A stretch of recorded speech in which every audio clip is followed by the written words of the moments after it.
Now, there's a lot of shame today in being a Christian. There's a lot of shame today in being a Bible-believing Christian, because it means we believe a whole lot of things that are now very much out of vogue. There is a cross for believers, and we better embrace it, friends. We better embrace it, and we better own it, because we don't want to take and give to the next generation a Christianity without a cross attached to it. That's not the gospel at all. It's a false message. If you could take your Bibles today and open them to Mark chapter 15.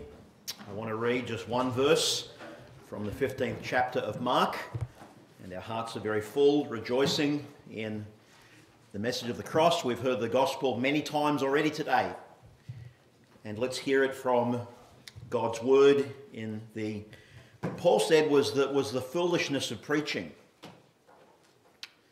Every week I get to do something very foolish in the world's eyes, but is very wise in God's eyes and in the eyes of God's people.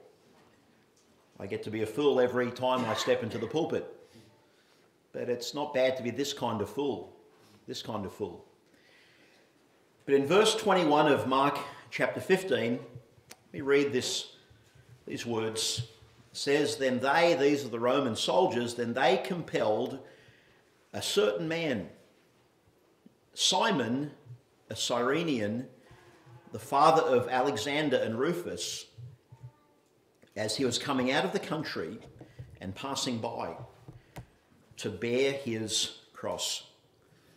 What is interesting when you read the gospel accounts, whether Matthew, Mark, Luke or John, is as the story moves towards the inevitable crucifixion, Jesus Christ on the cross, there are all of these lesser stories that are accumulated. There are individuals and people, men and women mentioned that all have their roles to play in the story that we call the cross. Some are lesser roles, they're supporting roles. Some are good and some are evil. Some people have roles to play in that crucifixion that will come back to haunt them. Some win our greatest respect and admiration. For instance, in Mark 14 and the earlier parts of Mark 15, we have the chief priests and scribes planning to put Jesus to death, and they did so for wicked reasons. Right through Jesus' ministry, they are at loggerheads with Jesus because he kept on exposing their ultimate hypocrisy. He kept on exposing the fact that they were really enemies of God, though very, very religious. We have the story of Mary, who anointed Jesus with costly anointment. It's mentioned in all four gospel writers. And this didn't make the disciples very happy. They saw it as a waste of good money. But Jesus said that what Mary did would be an everlasting memorial, wherever this gospel is preached, of the act of a thankful heart, a redeemed soul that wanted to give something back to her Lord and her Master. In Mark, there is Judas willing to betray Jesus for money. For money, the price of a slave. Jesus said that such a man were better left unborn.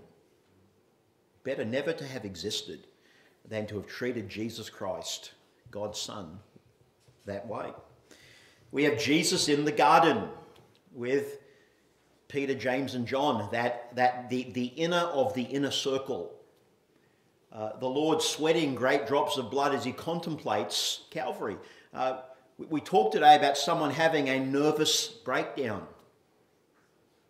A breakdown of health and body. This was that kind of breakdown that Christ had. To sweat great drops of blood, contemplating him taking on the weight of human sin, the Holy One of Israel. And of course, after Judas betrays Jesus, the rest of the disciples forsook him and fled. All their courage left them. Jesus condemned by the Jewish council for being and claiming to be the Son of Man. That was a messianic title from the book of Daniel.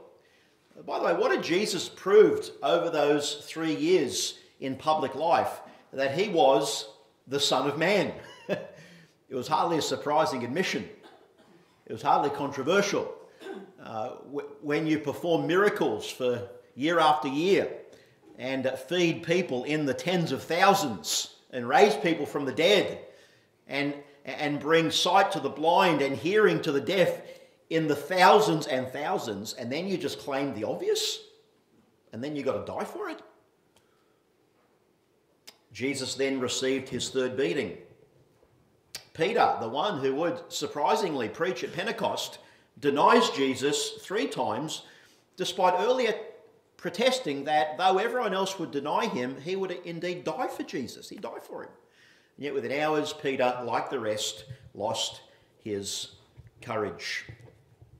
And things don't get any better. Jesus taken to the Roman governor Pilate, who knew in his heart that Jesus was without sin, and yet at the insistence of the crowd, the majority there, would release Barabbas, a murderer, an insurrectionist, instead of Jesus.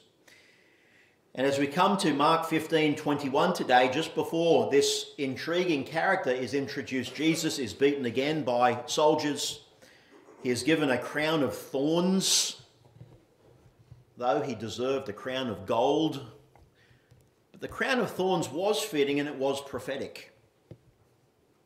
It was fitting for the occasion in the sense that Jesus would die on a cross, though it was given to him in mockery. He's clothed with purple, and then they bowed down before him in fake worship. They didn't realize what they were doing, because he really was God's son, and he really was deserving of their worship and their allegiance. And so we come to a man today in verse 21, Simon, common Jewish name. We're accustomed to Simon Peter, the leader of the 12. We're told about, in verse 21, a certain man, a man, as it were, plucked from the crowd that day, a certain man, Simon. He was a Cyrenian. This means that he came from Africa, North African coast, that today is modern-day Libya. You might say Simon was Libyan, a country today that for many decades has been a deeply troubled and violent country. But back in those days in Libya, or I should say in Cyrene, had a vibrant Jewish population. It was a trade centre. It had a synagogue, their own synagogue in Jerusalem. And it seems that Simon was there as part of the feast of Pentecost that would come later on. Like so many other Jewish pilgrims, he had travelled to Jerusalem to observe the Passover and then perhaps to stay for the feast of Pentecost. And it says in verse 21 that they compelled Simon, they compelled him to carry Jesus' cross. Now we know from John's Gospel that Jesus began to carry his own cross, which was the practice of every prisoner going off to their own death. They would have to carry their own cross as they were able.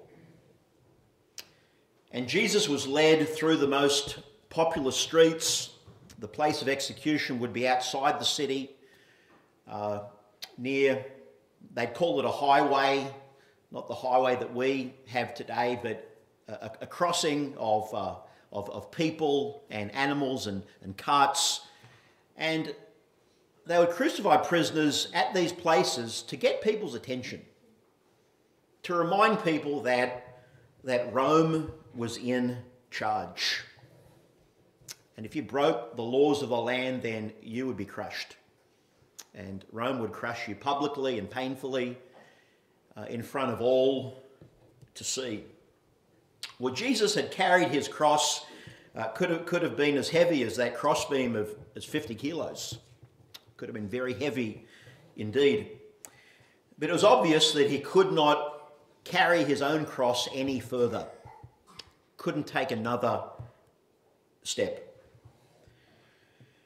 But what was clear was that the Roman soldiers would not be helping Jesus that day. They would never demean themselves into carrying some criminal's cross for them. And no Jew in their right mind would volunteer to carry out such a lowly act. Because from the book of Deuteronomy, there was a curse for those who would hang on a tree. Why would you want to help a useless criminal anyway? Get one of his relatives, one of his friends to carry the cross those last hundreds of meters or kilometers. But they find Simon. They find him. And the word in verse 21 is very interesting. The word is compelled. They didn't ask him. They forced him.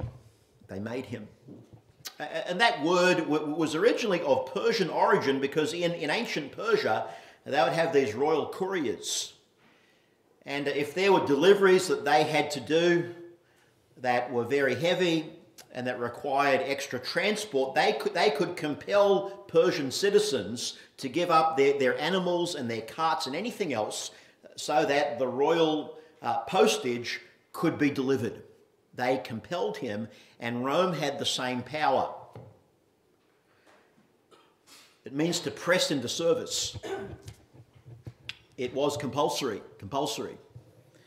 Now there's some irony there because remember in Jesus' Sermon on the Mount, he said at the end of chapter 5 that whoever compels you to go 1 mile, he said go 2. Go 2. And here Simon is being compelled by the earthly authorities to carry the cross of Jesus to the place where he would be crucified. We know that it was not even 9 a.m. at this point of the day. It was too early for anyone to be really returning from work in the field. Simon possibly coming for that early morning temple service. The soldiers find Simon a Jew. Maybe it was a joke. Let's get this Jew to carry another Jew's cross. And verse 21 tells us that Simon, in being chosen by the Romans, entered into redemption history. Simon now has a part to play unwittingly. It wasn't his choice. He didn't volunteer for it, but there he is that morning, now part, memorialized, immortalized in the Easter story.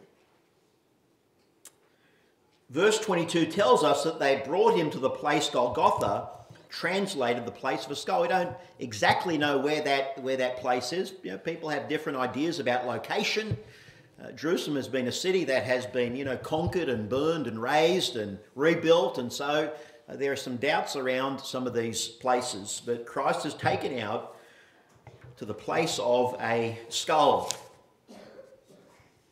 Of course, the question that I have as I was looking at this passage this week was, did Simon stay for the rest of the morning? Did he stay there? Did he have to catch his breath and sit there for a little while, or did he have to go back to be with his family or the other pilgrims? We just don't know. We don't exactly know. But if Simon had stayed, he would have seen these things. Simon would have seen what Mark says in verse 23. They gave him wine mingled with myrrh to drink, but he did not take it. Now, just a few months ago, we celebrated Christmas, and one of the Christmas gifts that Jesus received was myrrh. Now, that sounds all sweet. To think that the baby Jesus, he received myrrh. It was a fragrant resin from plants. But at the cross of Jesus, he is offered myrrh a second time, but he refuses. Myrrh was really a narcotic. It was a pain-reducing drink. Remember in the end of Proverbs, it says to give strong drink in Proverbs 31 to those who are perishing. And so well-meaning Jewish women, they kind of acted like a Red Cross. And at the place of public crucifixion, they would have myrrh ready mixed with wine so that they could just in some way alleviate the prisoner's suffering. It was an act of mercy. An act of mercy. It was harmless. It meant that someone might breathe their last, at least not in agony. At least not in agony. But Jesus refused it. He refused it. And the explanation for him refusing the drink is that he would bear the full weight of his suffering. He would maintain his mind and his thinking and his senses until death came for him. Jesus' pain would be alleviated by nothing. By nothing. His cross would be as bad as it can get. As bad as it could get. It's been said that actually his pain must have been heightened because of his holiness. His holiness. He'd harmed no one. He had sinned against no one. He died truly innocently of anything. And thus from the cross, in full possession of his senses, Jesus could utter those 7 famous sayings if he'd taken the myrrh mixed with wine. How could he say, "Father, forgive them, for they know not what they do"? Oh, he's out of his mind. He's just had some myrrh to drink and mixed with wine. He didn't really mean that. "Father, forgive them, for they know not what they do." I mean, it's just the kindest thing the Lord could say when you think about this wicked event. Yes, there was some ignorance on the part of many there. Had they really known who they were dealing with, God in the flesh, had they really known who was there. Jesus says to the thief, "Today you'll be with me in paradise." Well, that's a precious promise. That's a wonderful verse to die to. This thief who, for all intents and purposes, was on his way to a Christless grave, looked to Jesus Christ. And Jesus said, "Today, you'll be with me in paradise." You can have that hope today. You can come to Christ today. He says to his mother Mary, who would have been there like a sword piercing her heart. It was predicted of her. She sees her son suffering. She knew he was innocent, and yet Jesus cares for his mother. He says to Mary, "Woman, behold John, your son," and to John, "Behold your mother," the Lord taking care of those final earthly bonds before he would die and then later rise and be ascended. He cried out, "I thirst," and he did thirst because he had refused the help. He cried thankfully, "It is finished." He bore all the brunt of God's wrath for sin. And it was finished. And every time someone tries to earn their way to heaven, every time someone tries to get to God by their good works, they're putting a question mark around those words, "It is finished." They're really saying, is it finished? Is it really finished? No, I need to add something to what Jesus did. No, friends, the work of Jesus is finished. It's for us to repent and believe the message, not to add to the message and truth of what Christ did. And then finally, he cried to the Father, "Into thy hands I commend my spirit." Elsewhere it says he gave up his spirit. He surrendered his life back to the Father. So had the Lord taken that myrrh that day, all of those words and the force and the impact would be in doubt. Now, you've probably heard some things about the crucifixion of Jesus. The scriptures are not particularly graphic. You don't get chapter after chapter of the personal agonies of Christ and all that it involved. We are relying upon history and upon testimony. crucifixion was really an ancient practice. The Persians, the Greeks, the Phoenicians nearby all took this idea of hanging someone publicly and punishing them in a humiliating fashion. And then the Romans got their hands on the practice. After sentence, they would typically flog a person with a leather whip of metal or bone, just to rip open the back of that prisoner. He would be required to carry the crossbeam to the place of execution. It was 6 foot long. The nails used some 15 centimetres, 15 centimetre nails, with a head at the end of those nails, just to stop the body from coming loose from those fixtures. Sometimes they would need ropes to keep the body on the cross when the nails could not do the job. The Romans learned to push the feet upward, to have them slightly bent at the knee, so that the victim could somehow lean on the nail and sort of push himself upward just to keep the breathing happening.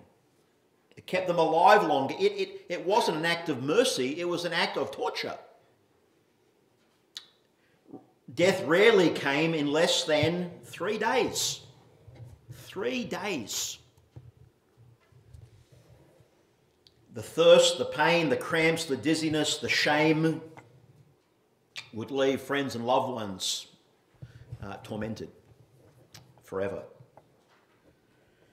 The horror of knowing that what lay ahead made crucifixion a terrible way to die. In that prisoner trying to extend his or her life, they're just prolonging the agony, the irony of death by crucifixion. Someone said that death by crucifixion was in every sense literally out of the cross. To die out of that cursed cross. And to the Jews and Romans, it would be madness to think that anyone crucified would really pretend to be God. We have the crowd saying, if you're the Son of God, save yourself. That would make perfect sense to them. Do one last miracle, then we'll all be convinced. We'll all be convinced. Maybe Simon stayed to see that suffering. But we're given another little detail about Simon in verse 21 that I want you to see. He says that he was the father of Alexander and Rufus. Now, gentlemen, we all get to the age where we're just someone's dad, right? We're someone's dad. And our children, sons or daughters, they can do some great things sometimes. There's a father and mother so-and-so. Well, here we have Simon, and Mark tells his readers, years after these events, he says, and he was the father of Alexander and Rufus. We know that Mark wrote to Gentiles in Rome. And the Apostle Paul himself mentions Rufus by name in Romans 16, and also his mother, Simon's wife. And so there's near universal belief that his two sons and wife were known prominent believers in the early church. It seems that his sons had some kind of leadership there in the early church. You could say that salvation had come to Simon's household, and most likely himself, in the strangest possible way. It began, humanly speaking, on that Friday morning. It began with that ominous, almost chance decision by the Roman soldiers, we'll take you. You're good enough for this task. Let me ask you this question today. Was the choice of Simon by the soldiers that day merely a random one? Was it merely a random one? A week earlier, A week earlier to those events in Mark 11, as Jesus' disciples are going towards Jerusalem, he gave his disciples a command. He said to them that they were to go into a certain village. You remember this story? They go to a certain village and they would find a colt-tied, a young donkey that no one's ever sat on. And Jesus said, loose it and take it. And if anyone asks, the message you're going to give them is this: the Lord has need of it. The Lord has need of it. So the Lord chose that young donkey, chose it. And I'd suggest to you that the Lord had chosen Simon as well.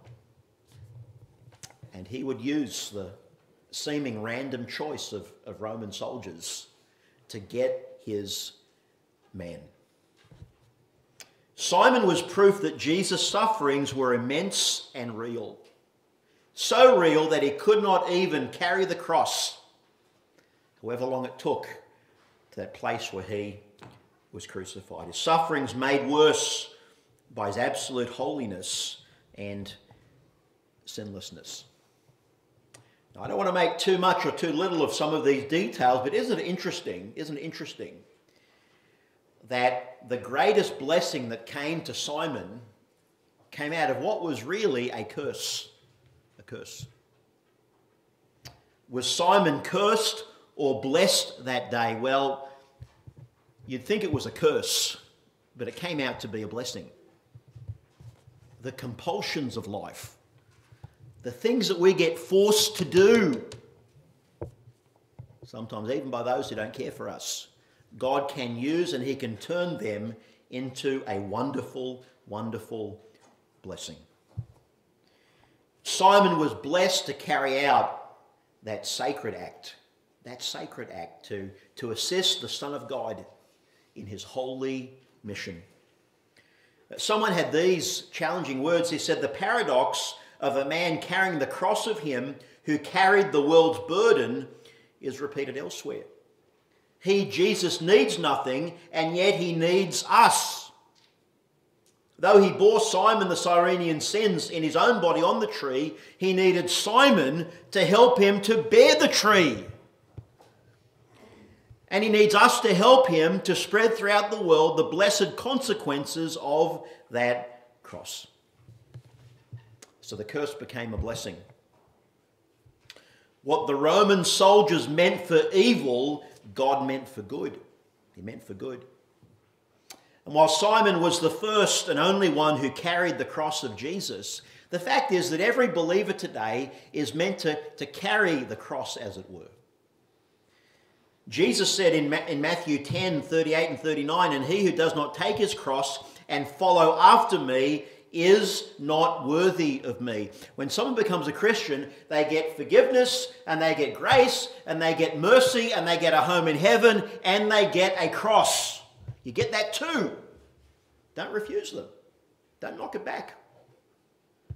There are blessings there. Jesus said, he who finds his life will lose it.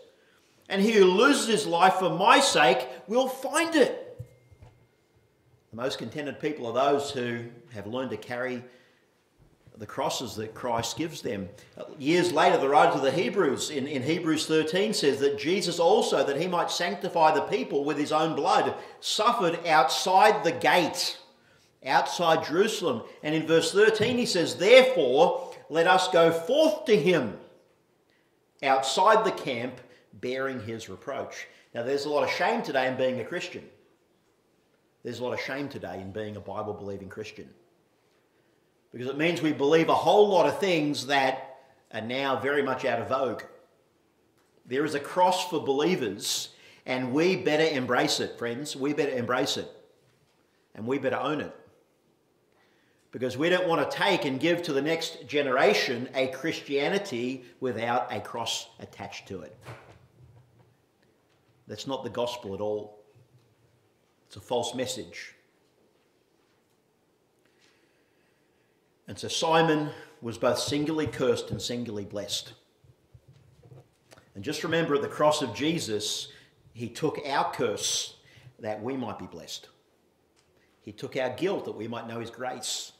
He took our shame that we would know his rich forgiveness.